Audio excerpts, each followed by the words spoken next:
G'day, Kate here from the Narrate team. This week, taking a helpful look at Genesis, Caleb reminds us of the bigger story and what part that plays in our story as we seek purpose in our lives. He asks, what if our hope is not in escape, but in engagement? Hi friends, it's great to see all of you this morning. How are you feeling? Are you good? Good. It's great to see all of you. And you made it to the weekend, so that's even better.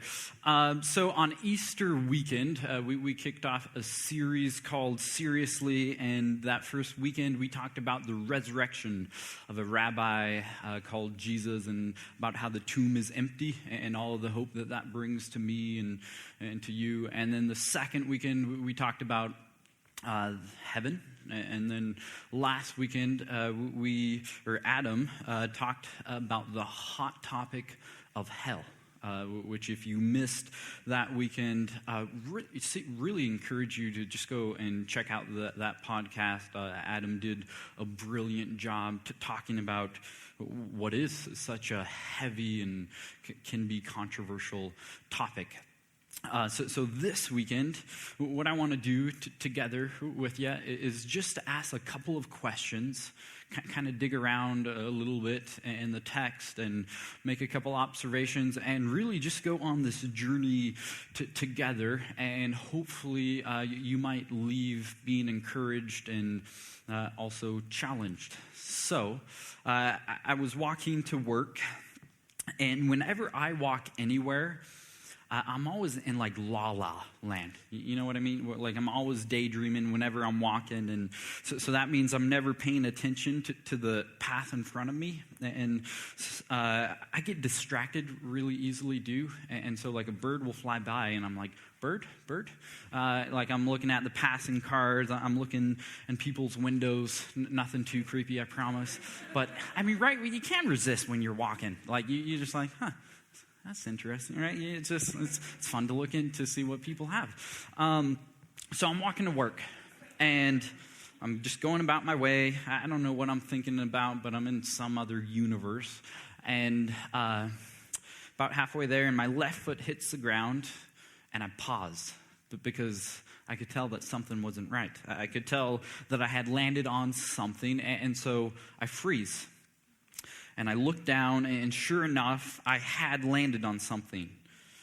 And it was dog doo-doo. About the time I registered what I had stepped on, this aroma arose to my nostrils. You ever had that? And let's just say I have a very, and I mean very weak stomach, okay? And so when that smell arose to my nose, I instantly take off running down the sidewalk as fast as I can, and I'm like kicking my leg because I'm trying to get the dog, poop off of my foot, but it's not coming off, like it's smeared, and like I'm trying to get away from the smell, but the smell is following me because it's on my shoe. And so I finally have to like bend down and untie my shoe, and I'm like dry heaving because I'm getting closer to it. It was a wreck, and of course, like it's 8:30, and so like everyone's driving to work, and I live right by the Capitol, and so like it was a mess. I looked like a madman, and if you saw me, that's what I was doing. And so I finally get it all back together, get my composure, get my shoe back on, and I remember the first thing I thought was, seriously? Like, really? Like, why me? I mean, couldn't have it been someone else? Like, you should have picked up your dog's doo-doo. Like, really, like, this is happening. And I began to feel sorry for myself. I was even thinking about texting the staff and being like, hey guys, sorry, I can't make it to work this morning. Like, right? Because like if that's how your day's gonna start out, like nothing good is gonna happen the rest of the day. So you might as well just go home and call it a day and go back to sleep. Forget that all of that happened. I really wanted to, but I didn't. And I began to just be like why? And I even began to ask these questions of like, I don't even know what the point is anymore. Like, why am I even here? Like, if this stuff happens, like, I don't even know anymore. And looking back at that moment, you're like, really, Caleb? Like like put on your big boy pants. Like, not that big of a deal. Come on, man. That's so trivial. But in the moment, it was so real. And I was like, no, like, what's the point? Like, I can't do this anymore. So, how about you? Can you relate? Have you ever asked those questions of seriously, why, what's the point, what am I doing here? If you're like me, then you probably have. And if you're like me, then those questions can arise, can surface in you for a variety of different reasons, right?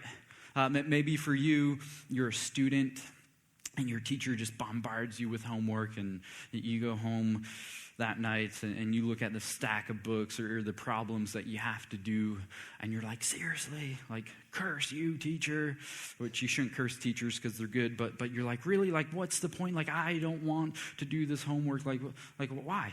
Like why am I even here doing this? Or maybe for you, it's Monday morning and the alarm clock goes off, right? And you wake up and your first thought is, seriously? Like, maybe you think something else and you're like, really? Like, what am I doing here? Like, I don't want to go to work today. I don't want to have to face that person. I don't want to have to face the decisions that I need to make. Like, what's the point? Why am I even here? Or maybe for you, it's a little bit more serious. Maybe for you, the relationship ended, the test results came back and they're not good. And you think, seriously, like I'm tired of constantly having to show up day after day and face these challenges and these crises. Like I want to call it quits. Like, what's the point? Seems like I can never get ahead. Like why am I even here? Recently, I had a conversation with a guy, and we're having coffee, and about 10 minutes into the conversation, I could tell that something was off. You know when you know people and you can just tell when, something's different, like something's going on in their life. And so that was the case. Like 10 minutes into the conversation, I could tell that something was just different. So something was going on. And so I looked at him and said, hey, what's going on? Like, how you doing emotionally, spiritually? How's life? And he looks down, and then he looks back up at me, and he says, honestly, Caleb, I'm not doing well. And he goes on to describe that he's struggling with some depression stuff. Been struggling with depression for quite a while now, and it kind of goes on and off. But when it comes on, like, it's full on, like all these emotions and thoughts and these feelings. It's like head pressures, like feel it in your stomach, kind of thing. And he goes on to say, Caleb, like, I'm just overwhelmed with life, with work and with future stuff, with relationships. And like, honestly, Caleb, I don't know, like, how much longer I can last, feeling this way. He goes on to say, if I continue to have these thoughts and these feelings, like, if this is what my life, like, is going to be like for another year, 5, 10, 20 years, like, I'm out. Like, I don't want to keep waking up. And then he looks down and he looks back up and he says, and Caleb, I don't know if anyone would miss me. And in the midst of that conversation, my heart just sank, right? If you've ever been in a conversation like that, like, your heart just breaks, doesn't it? And after he got done talking, now, we just sit there in silence a little bit, because honestly, like, there's not much you can say in those conversations, right? Like all of me wanted to say all these things of like, no, like no, you're so great, like wanted to get all of his emotions and feelings to go away, just wave a magic wand over him and everything would be better. But like, you can't do that. Like those things don't just disappear. It takes work and getting healthy in different areas to make those disappear. And so after a couple of moments, I looked back up at him and I said, like, with all sincerity in my heart, I would miss you. And like, I would miss him. I consider him a friend. And I go on to say, like, I know it feels like you're the only one that's having all of these different thoughts and emotions and feelings. Like, it feels like no one can relate to you. But if I can just say, you're not alone. I too have had some of those thoughts and those feelings and those emotions that like you're not alone. I too have struggled with some depression stuff, and I know of other people gone through some of the same things that you've gone through, that have struggled with some of the same things that you're struggling with. And so can I just say, we're all in this together. And then I just kind of tell them about, I know you don't think there's a point to your life, but and I know it's easy for me to say this, but outside perspective, I'm so excited to see what happens with your life. Because this guy, he walks into a room and people just smile, right? He's got that magnetic personality. And he's got this talent that not many people have. I don't have this talent. And so I'm just like, dude, you got this talent. And when you use this, it's so great. You've got so much potential. And you're going to be such an asset to other people.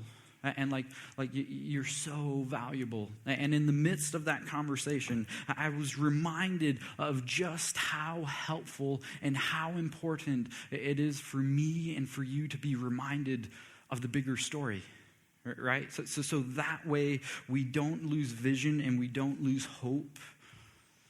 And that way we keep showing up, like day after day. Even though we're facing challenges, we're facing crises, that way we just keep showing up and we keep making the next right decisions. That for me and for you, it's helpful to be reminded not just of the 10,000 or the 20,000 foot view, but to be reminded of the 50,000 foot view. And for some of you, you would say that, the bigger story or the 50,000 foot view in life, it's the Christian story or the God story or the Jesus story, to which I too would be like, yeah. I think that the bigger story in life is the Jesus story. But at the same time, I think most of us would also say, whether you're believe in God or not, most of us would say, in our present day, there are lots of versions of the Jesus story, right? And so when someone says the Jesus story, you've kind of got to be like, okay, whoa. What version of the Jesus story are you talking about, right? Because if your Jesus story is, Jesus is a Republican or, Jesus is only a Democrat, I don't know about that Jesus story, right? So you got to kind of stop and just be like, well, Jesus story. This week I was thinking about my experience growing up in church and realized that the Jesus story that I was encouraged and taught to believe in is quite a bit different than the Jesus story that I believe to be true today. And having conversations with many of you, you can relate to that, right? The Jesus story that someone told you to be true, or the story that you grew up with, it's quite a bit different than the Jesus story you believe to be true today. And so this morning, really just want to explore a couple of questions with you. Really, okay, where and how does the Jesus story start? And where and how does the Jesus story end? And I think in the midst of it, as we dig around a little bit, I think we can be reminded of the bigger story, of the Jesus story, and really just be encouraged to keep showing up. And really my hope that this morning, maybe you're I don't believe in God or Jesus. In fact, this whole thing, it's all confusing. There's too many questions. Really, my hope for you, it's not to try to force you to believe in this Jesus story. Like that doesn't work. That doesn't. I mean, someone's tried to force you to believe in the Jesus story, and it always ends up badly. And that, not my hope at all. My hope is that you would, with an open mind, really just engage in the conversation this morning and just journey through with us. And for those of you who maybe you've been following Jesus for decades now, longer than I've even been a twinkle in the sky, which would mean you're probably old if that's the case. No, I'm joking. Or you might be brand new to following Jesus. Really, my hope that this morning is that you might be encouraged to keep showing up and to keep slogging it out. So, Rob Bell, brilliant thinker in our day, he says, where and how you start a story and where and how you end a story shapes and determines just what kind of story you're telling, which makes sense, right? And so really this idea this morning that where and how we start the Jesus story and where and how we end the Jesus story shapes and determines just what kind of Jesus story we're telling. And so for us this morning, if we're going to start at the very beginning of the Jesus story, we've got to go all the way back to the very beginning, right? In Genesis 1, it says this. In the beginning, God created the heavens and the earth. So God creates. And Genesis 1, the beginning of the Jesus story, the author uses really the beginning of the Jesus story. He tells it via a poem. A poem has elements such as a cadence. It's got this rhythm to it. And that's exactly what Genesis 1 has. In verse 3, it says, and God said, 6 and God said, 9 and God said, 11 and God said, 14 and God said, 20 and God said, and it just keeps going about. So Genesis 1, it's got this groove to it. It's got this beat, this cadence to it. And the poet uses God speaking and worlds being created. God speaking and new possibilities being created, which I think is so powerful, right? That the imagery is God speaking. It shows just how powerful words are, right? And we know words to be powerful. Have you ever had someone just tell you something and it's just like a punch in the stomach? You're just like, oh. Maybe for you, someone told you, you're annoying, or that you're never going to accomplish that. You're never going to make it far in life. That you're dirty, that you're unlovable, and just how much that can affect you. It affects how you live life and the decisions that you make. And then after that, though, have you ever had someone tell you, no, you're a friend. I appreciate you. You're someone that's going to go far in life. Like you've got this ability and this talent about you. No, I love you. You are worthy. You are valuable. And just how much of a difference that can make. It's like a new perspective opens up, right? Like a new world, these new possibilities. And so Genesis 1, the beginning of the Jesus story, it's this beautiful poem about God speaking and creating new possibilities. And then in Genesis 2, it continues on about the beginning of the Jesus story. And this time the author, he tells the beginning of the Jesus story via a narrative. Chapter 2, verse 4 says, this is the account of the heavens and the earth when they were created, when the Lord God made the earth and the heavens. So the author, he goes on to describe that God makes this garden, calls it the Garden of Eden. And in this garden, he creates trees and plants and animals and birds and fish and water. And it's amazing. He says it's good. And then he creates man in his image. And then in verse 18, it talks about how God discovers that it's not good for man to be alone, for man would not know what to wear, right? So God's like, so woman is created, and that was good.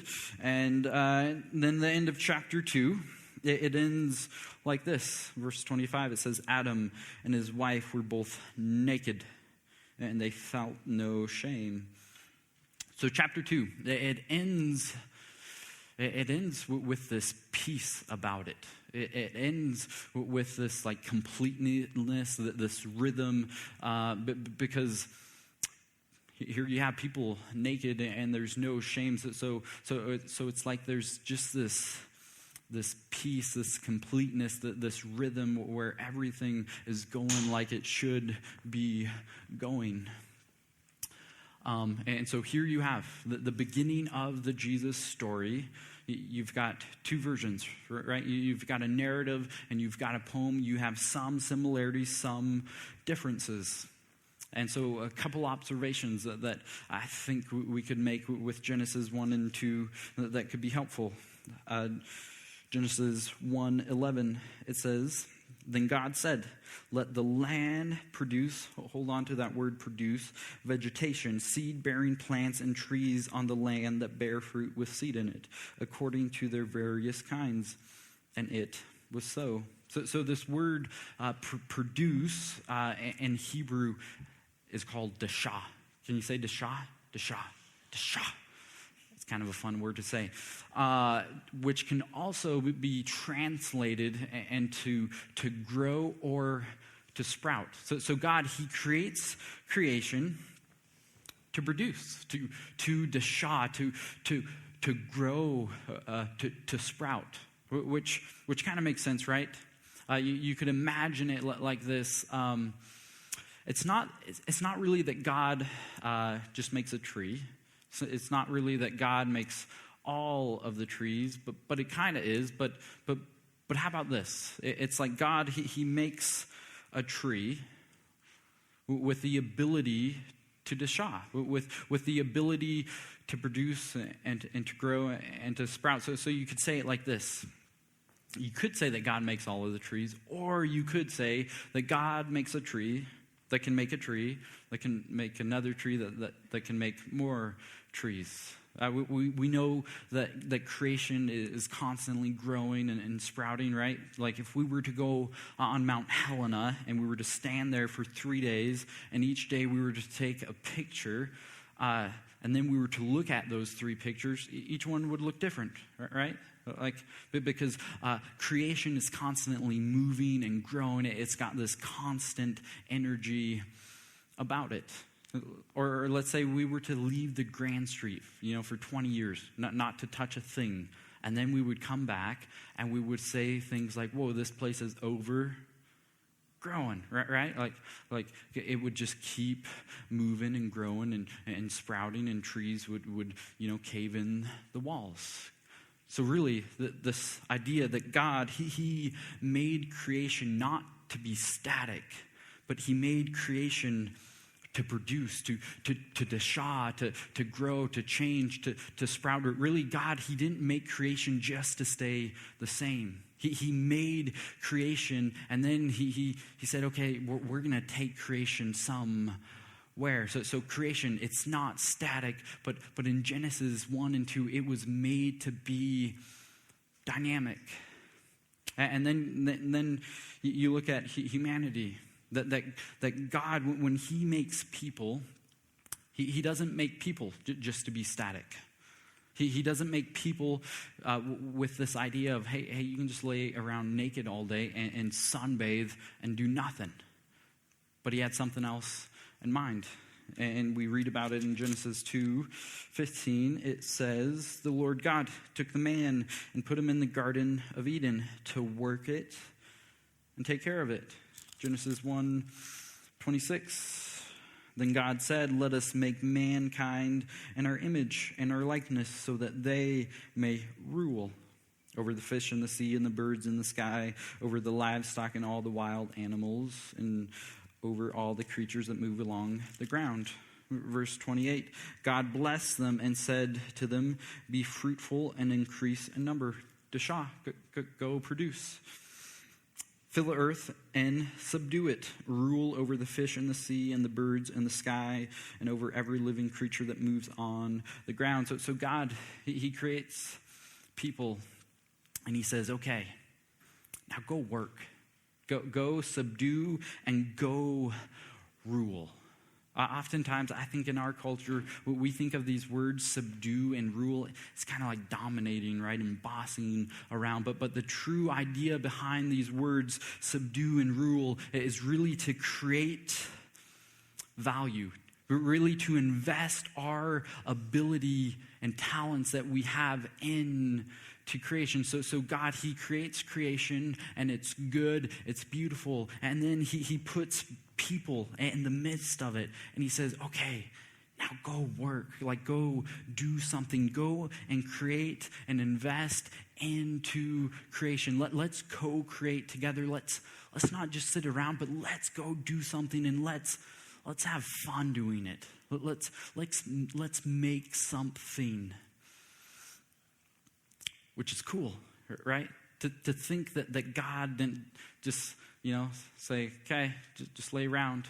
But that desire within you, maybe for some of you, you just love getting your hands dirty, right? Like some of you, you love gardening, and you love planting and creating all this beautiful landscape. You want to know what that is? It's Genesis 1 and 2, the beginning of the Jesus story. So some of you, you love to write music. You love to play music and compose. That desire, that passion, that's Genesis 1 and 2. Maybe for some of you, like you are like numbers and you get along, right? Like you can get all these numbers and you can actually find solutions with these numbers. Or maybe for some of you, you love to sew or brew beer. Maybe some of you, you love taking ingredients and making food and all these different smells. That right there, that is Genesis 1 and 2. That God, he creates people and he says, okay, I'm going to give you some responsibility and stewardship. Now go create. Go invest. Let's do something together. Recently, I was listening to a TED Talk about this guy named Maslow. And Maslow, he came up with the hierarchy of human needs. He came up with 5 categories, and the last category that he talks about is this idea of self-actualization. And what he goes on to describe is that self-actualizing is really what motivates someone to grow, to change, to improve, to create. And he found that the most fulfilled, content, happy people in life are the people that self-actualize. He goes on to say that people that are fulfilled are people that are constantly creating and completing something new, self-actualizing. He goes on to say that this is really central to being fulfilled, and research now today backs up his theory. We now know that our actual best moments, they don't come from sitting on the beach in Mexico. That actually our best moments come when we are immersed in a task or a project or a work. We've got our hands dirty and we're creating or building something new that's both challenging and also matches up with our ability. And when we are in this moment, when we're in the work, when we're doing the project, when we're creating this thing, we become in this state that researchers say that our time is altered. That our state of reality kind of becomes something else. In fact, some people call it a state of ecstasy, which you're sign me up, right? That sounds fun. Not the drug, but being in just this where time is altered, and so we now have a word coined for this condition, for this state. It's called flow. Flow basically is a metaphor of being swept up by something outside of yourself. You ever lose track of time when you're doing something that you just love? That you're so passionate about, all of a sudden it just seems like time disappears and you kind of just forget about reality, about all the problems that you have. That right there, that's called flow. And researchers have found that flow rarely happens when when we're on a vacation or when we're doing something leisure or pleasurably. But that flow normally always happens when we're working, when we're doing something challenging, not when we're sitting in front of the TV or just hanging out. And I think of this idea of flow and self-actualizing and think, isn't that Genesis 1 and 2? Like when God says, hey, go work and subdue and create, like do something where there's just this state of flow within you. Like you have talent and ability for a reason. So go and use it for a purpose. And that right there, like that is where Genesis 1 and 2, like that's the beginning of the Jesus story. Which is so cool to think that like the things that we love to do and the things that make us feel oh so alive, like that's there for a reason. And so we need to take advantage of that. So Genesis 1 and 2, that's where the Jesus story starts. And then in Genesis 3, the Jesus story continues on. And this is really where things go bad in Genesis 3. It's where sin enters the picture and there's a disruption. Genesis 3, it talks about how these people really just crossed a boundary that God gave them. The imagery that Genesis 3 uses is this tree, and there's this fruit on this tree. And God says, hey, guys, you can eat of any other fruit out there. Just don't eat of this tree's fruit. Like, go do what you want, but just don't cross this boundary because it's not going to be good for you.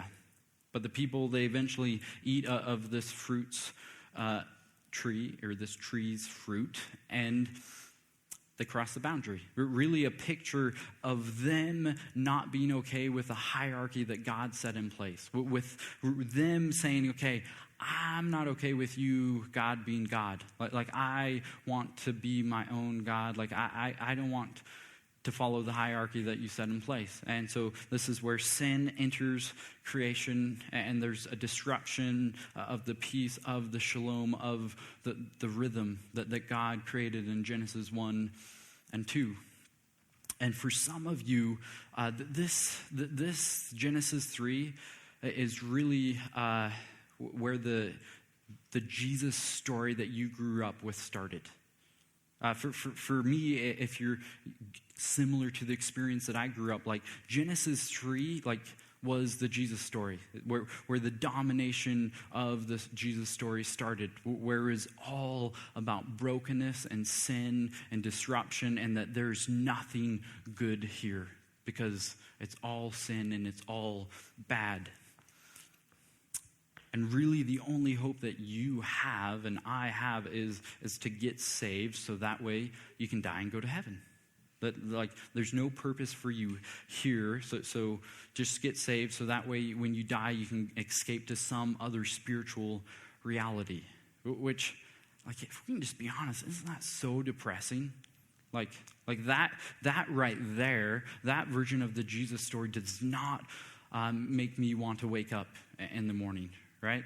That does not want me to face the challenges. That does not make me want to go to work. That if our only purpose here and hope is to get saved, to escape to some other spiritual reality, like you've seen the bumper stickers, right? Like turn or burn, like you're like, no, like there's got to be something more.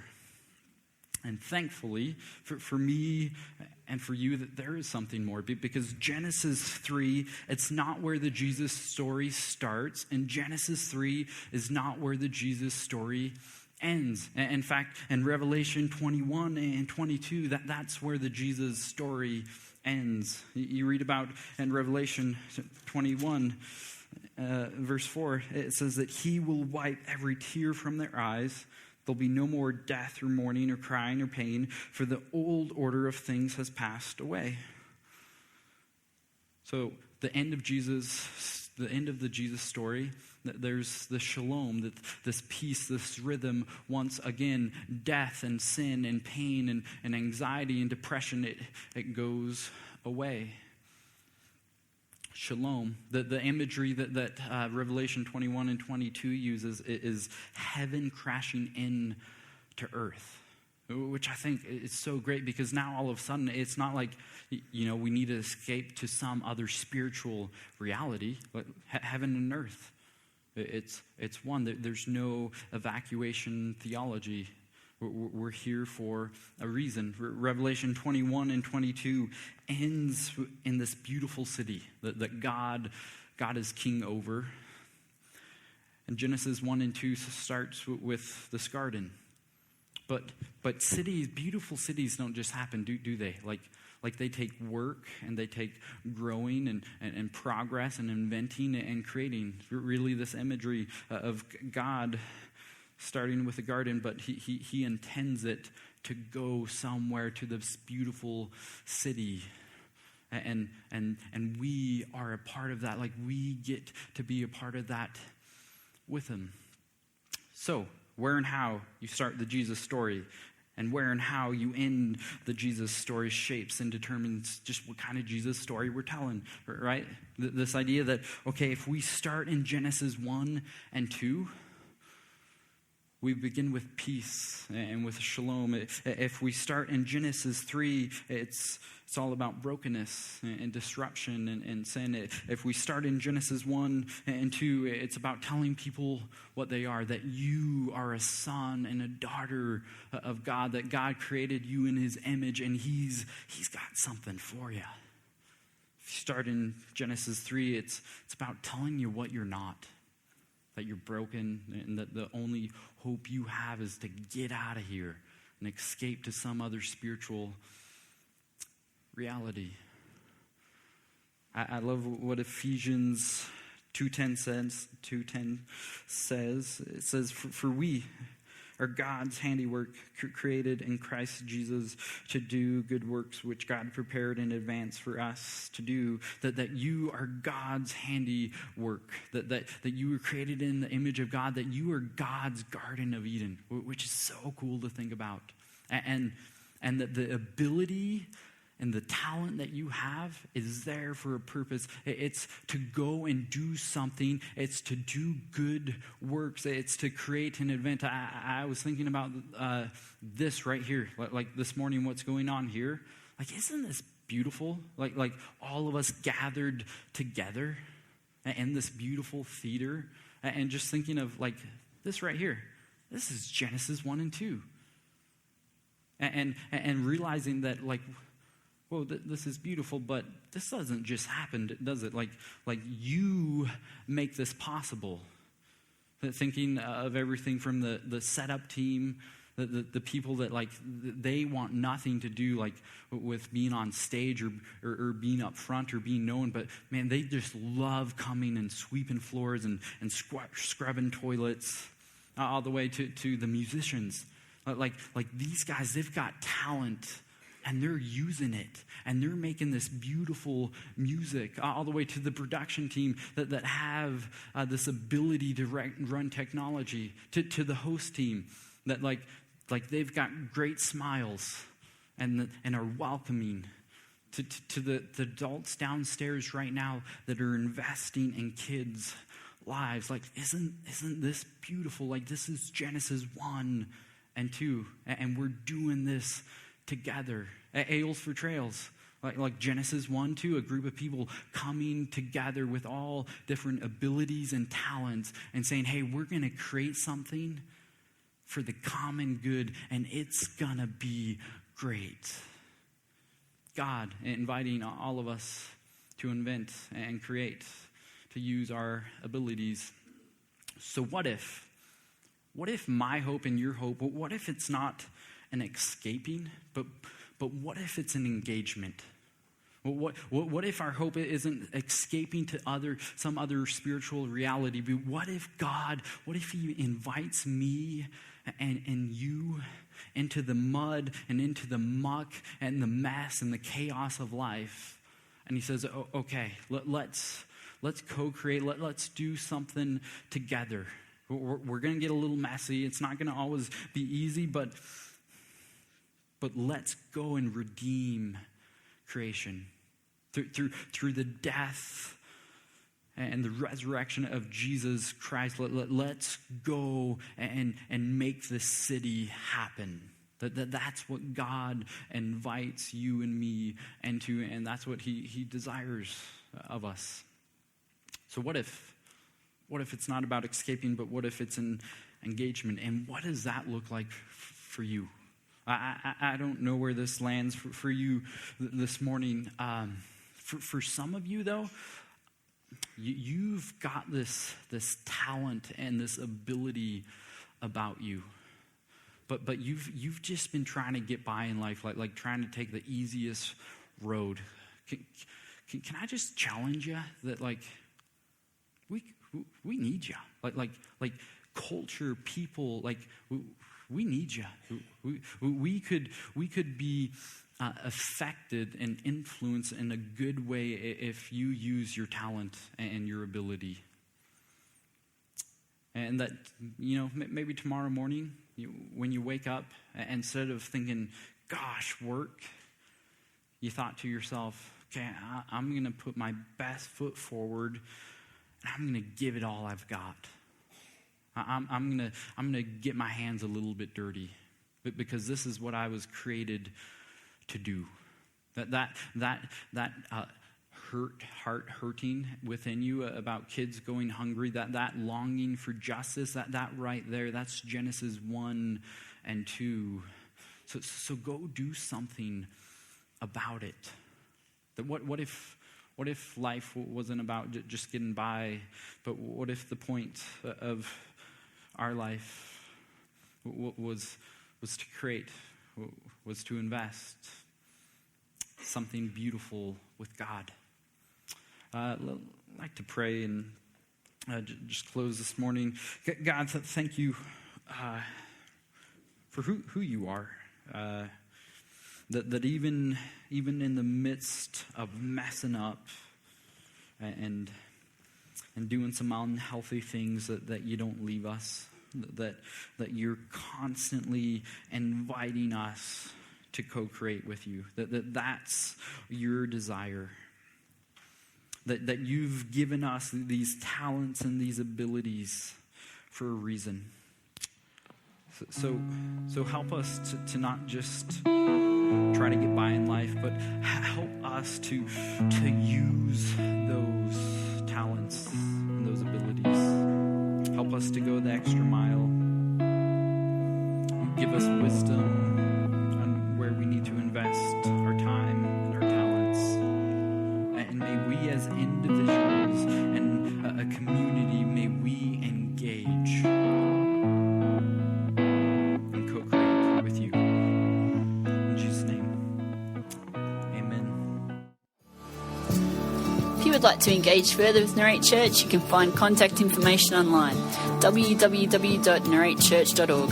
We would love to hear from you.